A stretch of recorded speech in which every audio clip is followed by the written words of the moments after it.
950. Real Texas, Real Talk. KPRC Houston, an iHeart radio station. We've had Lisa Miller on the show before. She's delightful to talk to. She's a borderline genius when it comes to marketing. You don't mind if I call you a genius, do you, Lisa? That is so funny. Thank you, Jimmy. Thank you. No, I'm not trying to be funny. I'm serious. You are very good at what you do. There is a there's a lot about marketing that a lot of people don't know, and it when it comes to just about anything, being a great marketer can make all the difference in the world. And you know, it's funny because I get asked all the time. I used to get asked all the time to talk to kids about what I do for a living, and the first thing I'd always say to them: don't get a degree in journalism, or don't get a degree in. And I would always say the same thing: get a business degree, get a degree in marketing. You will use it your entire life. You will use it for anything that you do. Life is sales. Whether you're trying to sell a product to somebody else, they're trying to sell a product to you, or you're just trying to sell yourself to a potential employer. It's all about marketing. I totally agree with that, and I really do appreciate the kind words. And you know, I have a passion for what I do to understand what the consumers are wanting from, you know, and what they need from all the businesses out there. So, but I appreciate the kind words. Well, you don't just try to figure out what they need now. You have to try to figure out what they're going to need 6 months from now or a year from now. That's hard. That is, yes, and it is. It's like that old sports analogy, which is, you know, the quarterback throws the ball to where the receiver is going to be, not where they are when he throws it. And that is definitely the art of the science behind what I do is, you know, you have to look at the data and then anticipate and interpret it. And that's been a journey for sure during the COVID, and we're having to really think about things differently. But I'm very blessed to have great opportunities to do it in this time. I know that you just recently did. I don't know how you do your surveys. How many people do you talk to when you do a survey? How do you decide who you want to talk to? That's a great question, Jimmy. And basically, we do 1,000 consumers every time we go out, and that is a very large statistical sample nationwide. And we balance it for age, income, geography, gender. We balance that so it actually is representative of the U.S. population. And here's what's crazy is that because of COVID, we have actually done 43 waves of research. So that's 43,000 people, you know, over the last 2 years. So it is a very big sample, and being able to look at the changes, that's really where the magic can happen and really interpret it and see where things are going. Yep.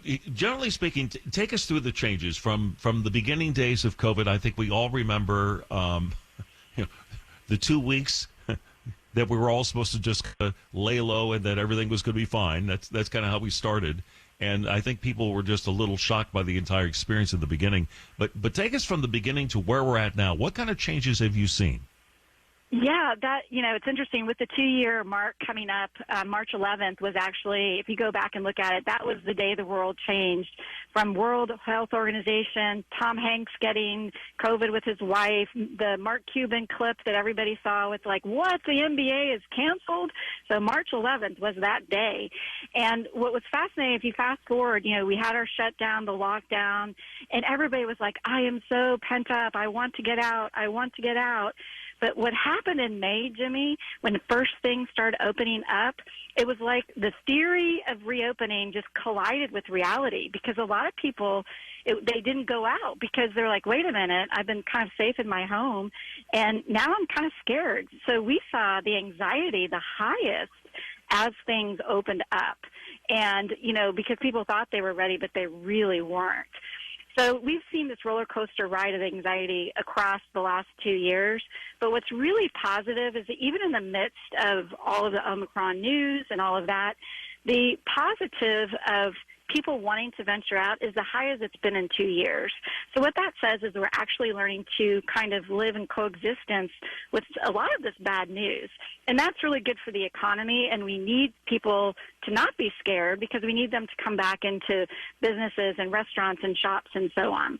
So it's started out obviously very doom and gloom, but now we're definitely seeing some positive things happening in the current data. I know you're up more around the Dallas area. Obviously, we're down here in Houston. Texas was one of the first states to sort of reopen. Are we in Texas in a different place than much of the rest of the country? It's interesting. I grew up in Houston, by the way, so definitely know Houston well. And over the course of all of this pandemic, basically it is Texas, the South in general, has been more favorable. And what I've seen, and politics aside, because this is all based on the data, the places that actually have had more strict rules and mandates and things like that, they continue to be more fearful about going out.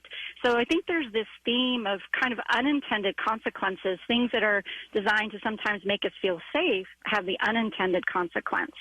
So definitely Texas and Florida, not surprising, have higher, eagerness to get back to normal activities. Is that across, and again, I don't mean to turn it into a conversation about politics, but is that across both parties or both political persuasions? Because it feels like there's a real divide between conservatives and people who are more liberal about whether they buy the science or they don't buy the science, whether they're saying, the hell with this, I'm going to live my life, we have to learn to live with this, or they're still wearing the cloth mask that everybody says doesn't work. It's amazing, how deep the divide seems to be between most of Americans.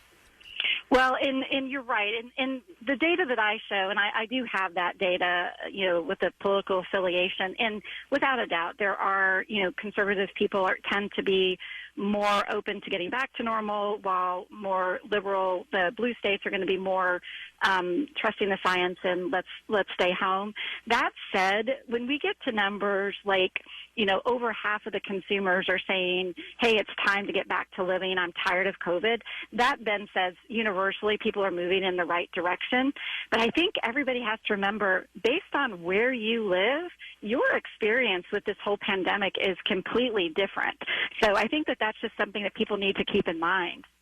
Okay, now, who are you sharing this information with when it comes to the business world, and how does that help you advise them about where they're at with their business now and where they need to be thinking and where they need to be going 6 months down the road? Yeah, so basically I started this as kind of a passion project and a give back for, business in general, because we just all needed it. Like, my point of view is let's raise the waters for everybody. But if people want to, they can check out some of the blogs on my website. You can just hashtag Journey Back to Joy and read it.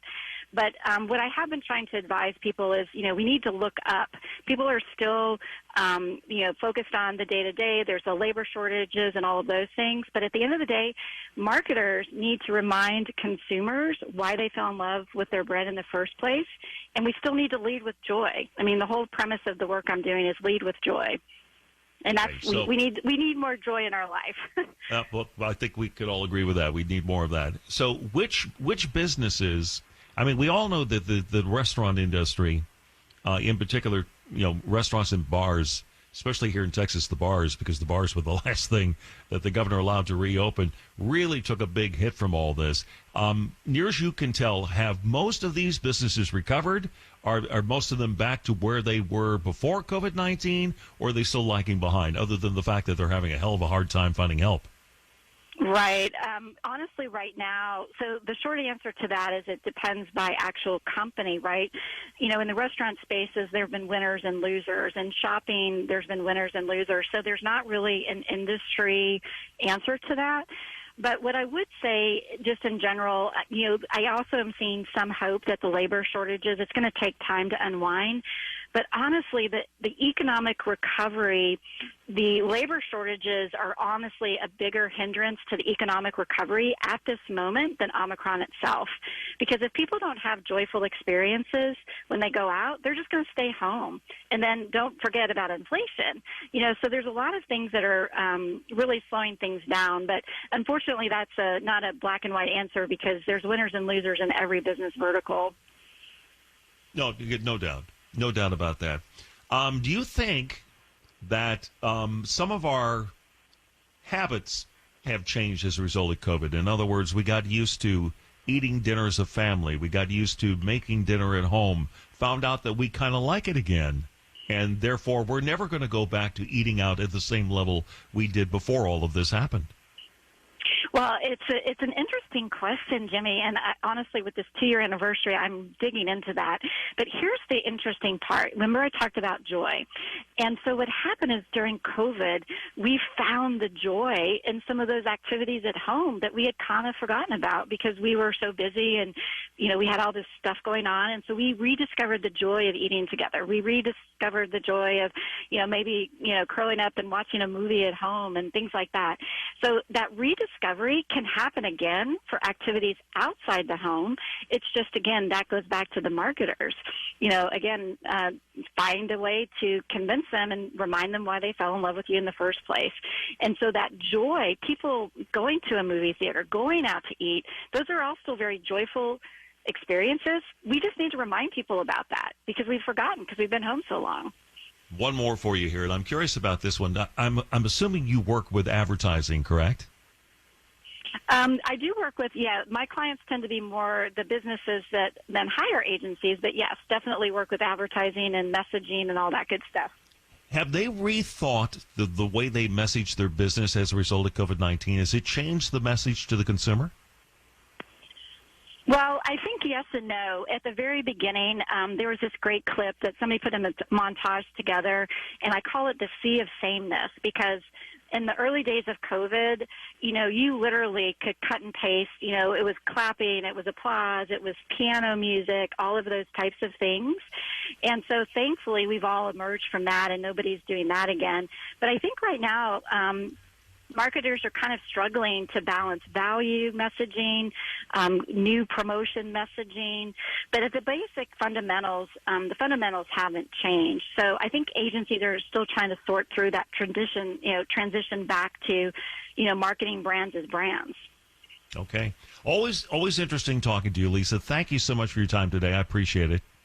Thank you so much, Jimmy. You have a good one.